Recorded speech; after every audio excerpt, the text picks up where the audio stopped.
Hello दोस्तों, फिर से स्वागत है आपके चैनल पोर्टल एक्सप्रेस में। आज हम सीखेंगे सुमिता अरोरा क्लास 12 के चैप्टर पाइथन रिवीजन 2 का टाइप सी का क्वेश्चन नंबर 2। तो चलिए वीडियो शुरू करते हैं।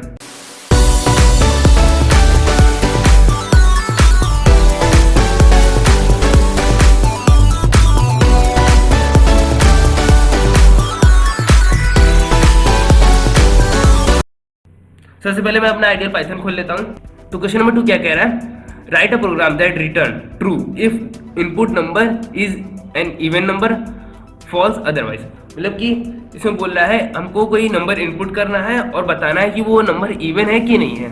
ठीक है, अगर इवन रहा तो ट्रू प्रिंट होना चाहिए, अगर इवन नहीं है तो फॉल्स प्रिंट होना चाहिए। उसके लिए हमको प्रोग्राम बताना है। ठीक है, तो सिंपली हम लोग क्या करेंगे, एक एक्स नाम का वेरिएबल डिफाइन करेंगे। आप किसी भी नाम का वेरिएबल डिफाइन कर सकते हैं। मैंने यहाँ पर सिंपली आपको समझाने के लिए एक्स नाम का वेरिएबल लिया। ठीक, उसके बाद INT फंक्शन लगाया। आप यहाँ फ्लोट भी लगा सकते हैं, लेकिन प्रोग्राम को सिंपल बनाने के लिए मैंने यहाँ INT फंक्शन लगाया। ठीक है, और उसके बाद इनपुट लगा करके मैं यूजर से कोई भी वैल्यू इनपुट करा रहा हूँ। ठीक है, और उसके बाद अब कंडीशन लगाएंगे, क्योंकि यहाँ बोल रहा है इवन नंबर बताना है और ऑड नंबर बताना है, मतलब कि ट्रू और फॉल्स बताना है। ठीक है, तो कंडीशन लगाएंगे उसके लिए इफ एक्स मॉडुलस। मॉडुलस का क्या काम रहता है?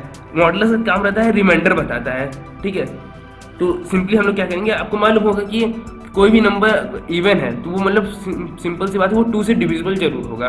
और उसको मैं मॉडुलस लगा के जो x मॉडुलस 2 कर दिया। ठीक है, अगर ये इससे डिविजिबल होगा तो ना इसका जो रिमाइंडर होगा वो हमेशा 0 आएगा। ठीक है, अगर इक्वल टू 0 आता है तो मतलब ये कंडीशन ट्रू हो गया, तो ये प्रिंट कर देगा ट्रू। ठीक है, अगर इवन नहीं रहा तो मैं एल्स लगा के सिंपली फॉल्स प्रिंट करा रहा हूँ। ठीक, इसको मैं रन करा के दिखाता हूँ तब आपको ज़्यादा अच्छे समझ में आएगा। इसको सेव किया। तो बोल रहा है कोई भी नंबर इनपुट करिए। तो मान लीजिए मैं सबसे पहले 7 इनपुट करता हूँ, और 7 हम लोग को मालूम है कि ऑड नंबर है, तो ये क्या प्रिंट करता है? देखिए फॉल्स प्रिंट किया।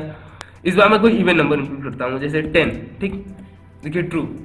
जैसा कि आप देख रहे हैं ये इवन नंबर था और ट्रू भी प्रिंट हो गया। तो ये था हमारा क्वेश्चन। आपसे मिलते हैं अगले वीडियो में।